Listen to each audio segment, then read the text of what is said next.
I'm Ellis Martin, and this is Money Talk Radio. Join me now for a conversation with Adrian O'Brien, Vice President of Business Development and Communications with Midnight Sun Mining. Midnight Sun Mining trades as MMA on the TSX Venture Exchange and in the U.S. on the OTC as MDNGF. Midnight Sun is focusing on the exploration and discovery of world-class copper deposits in the heart of the prolific Zambia-Congo copper belt. The company's vast 506 square kilometer Solwezi Project in Zambia represents multiple distinct opportunities for the discovery of transformative, multi-generational surface copper deposits and oxide copper mineralization that could potentially unlock significant near-term cash flow. Midnight Sun Mining is surrounded by world-class operating mines and located adjacent to the largest copper mine in Zambia, First Quantum's Kansanshi mine. The company has full control of all of their assets and are successfully exploring them, making new discoveries and advancing their top targets.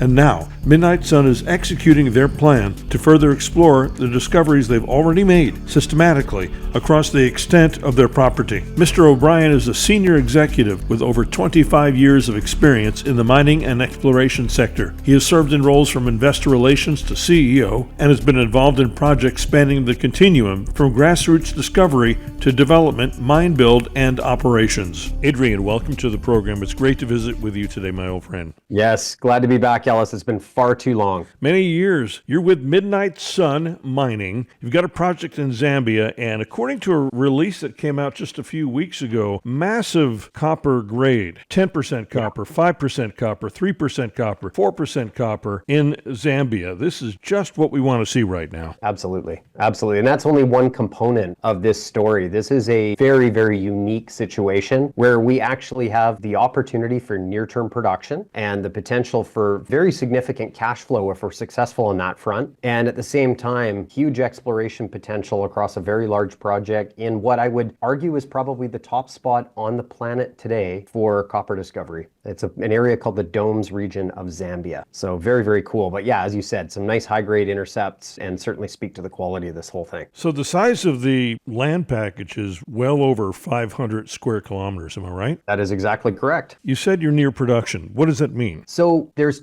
as I said, two components. There is, in this particular region, there is sulfide deposits and there's oxide deposits. Now, if you look at the region, there's a whole bunch of big operating mines. You've got First Quantum Sentinel mine. That's a billion-ton deposit at 0.51. You've got Barrick's Lumwana mine, which is right next to us. That's a billion tons at 0.55. You've got First Quantum's Kansanshi mine. That's a billion tons at 0.66. You've got Ivanhoe's Kamoa-Kakula mine. That's a billion at 3%. All of these big billion-ton deposits surround us, but they're all sulfide deposits. They're not predominantly oxide, with the exception of Kansanshi, which had an oxide component to it. And the area that we're working, we have two projects that actually have a fair bit of oxide copper at surface, and we're looking to circle that up, and we're working with First Quantum under a Cooperative Exploration Plan to push those near-surface or at-surface oxide copper mineralized zones towards near-term production. And we think we can get there very quickly, maybe even under 12 months. What's the cost of building a mine, or is it significantly less because the copper's at surface? So in this particular instance, for Midnight Sun, there is no cost. The only cost is our initial drilling. So last year we spent $400,000 on drilling. This year we have a planned program to kick off the second week of April that's also in the sort of 400,000 range, 300,000 to 400,000, and it will be for both oxides and sulfides, but that's on a project called Kazhiba, which is the first phase of this plan with First Quantum. What we're doing is looking to deliver that oxide copper to First Quantum's facility, which is only 6 kilometers away from us. Our property is situated on their haul road, and their haul road actually runs right through our property, and they have an oxide circuit. They have one of the most efficient smelters on the planet. The smelter produces a lot of excess sulfuric acid, which is an environmental liability, and we're looking to get them oxide copper that they can utilize and heap leach that with their sulfuric acid in order to neutralize the acid and at the same time liberate all that copper. So there's a whole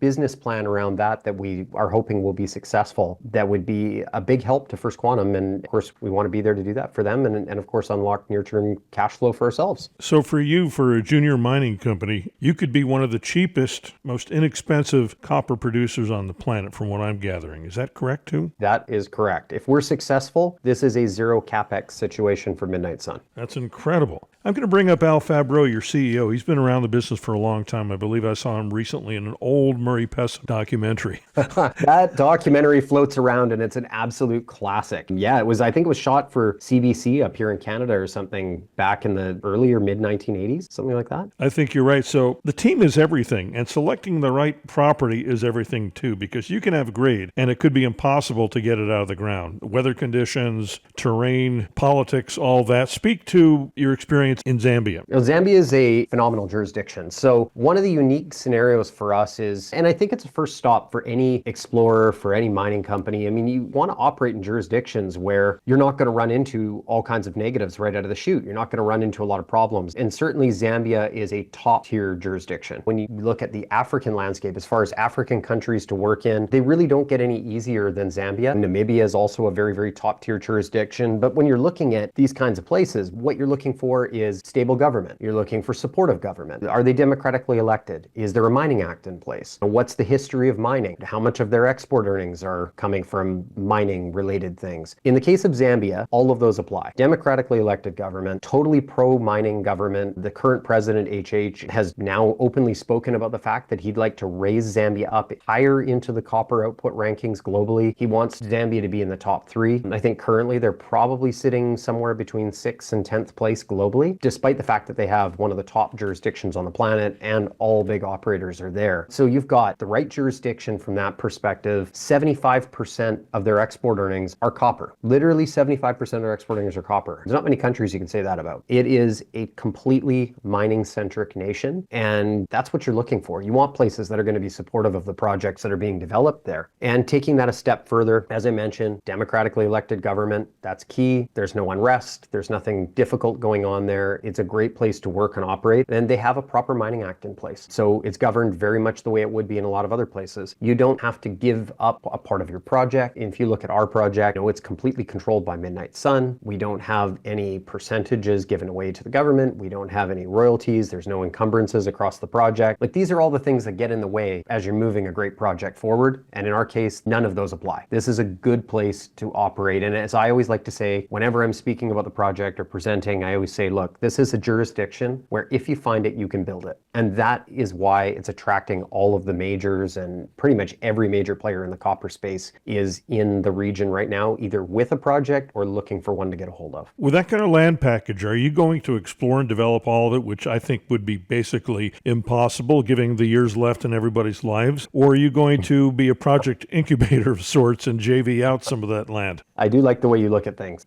I think when you look at this thing, it's a case of what is Midnight Sun's goal, right? How do we create the best possible scenario for the shareholders and for the stakeholders in Midnight Sun? And a lot of companies like to wave their arms and say that they're going to build a mine. We don't shy away from the fact that we never will. We're not miners. We're not here to build a mine. We're here to make discoveries. So what we're really setting out to do here is create a project that has so much upside that it is virtually inevitable that somebody buys us. And I think when you look at a target like this, it is a huge project. There's a couple of really interesting, very compelling geological features. Typically, if you look at the region around us, so all of those mines I listed a few minutes ago, Sentinel, Lumwana, Kansanshi, Kamoa-Kakula, they're all centered around basement domes. So basement domes are this geological feature that is where these deposits form around, if you will. You can kind of imagine a bullseye of sorts. The dome is in the middle and the outer rings are these different rock units where these copper deposits tend to form. And 80% of the copper deposits within the belt form in one particular ring. When you're looking at that and you look at our property, unlike the other mines in the area and the other big deposits, they're typically centered around one of these domes. Under our property,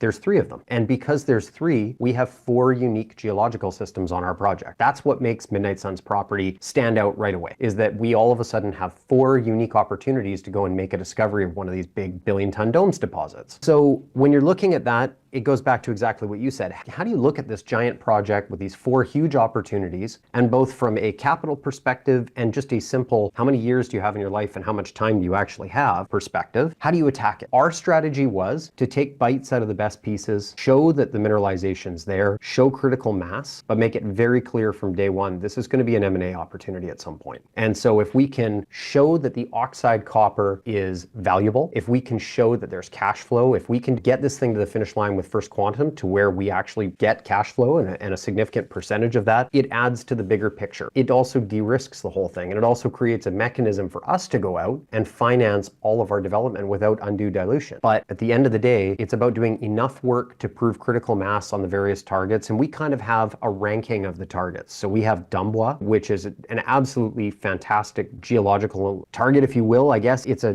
geochem anomaly that's 20 kilometers along, on strike, 0.73% copper at surface. It's insane. It's the highest grade and largest soil anomaly on record in Zambia. So that's target number one. That's our top target. Then we have something called Me2, which is part of our oxide copper plan with First Quantum, but also has a very significant sulfide target at depth. And then we have a property called Kazhiba, which is the one that you were referring to right off the bat with the big drill intercepts we just announced. And that is both a sulfide and oxide target as well. And so we've kind of ranked those, and we've decided that, look, we're going to go to Dumbwa, which is our best target, and attack that like crazy in April. And at the same time, go after Kazhiba, prove up the oxide mineralization, which we've now done. We're well on our way, and go and hit the sulfides there and prove that we at least have a couple of these, and just keep aiming towards that end goal of M&A. Adrian, it's been great getting an overview on Midnight Sun mining. Thank you so much for joining us today. I look forward to our next conversation very soon. Sounds good, Ellis. Really appreciate it, my friend. I've been speaking with Adrian O'Brien, Vice President of Business Development and Communications with Midnight Sun Mining. Midnight Sun Mining trades as MMA on the TSX Venture Exchange and in the U.S. on the OTC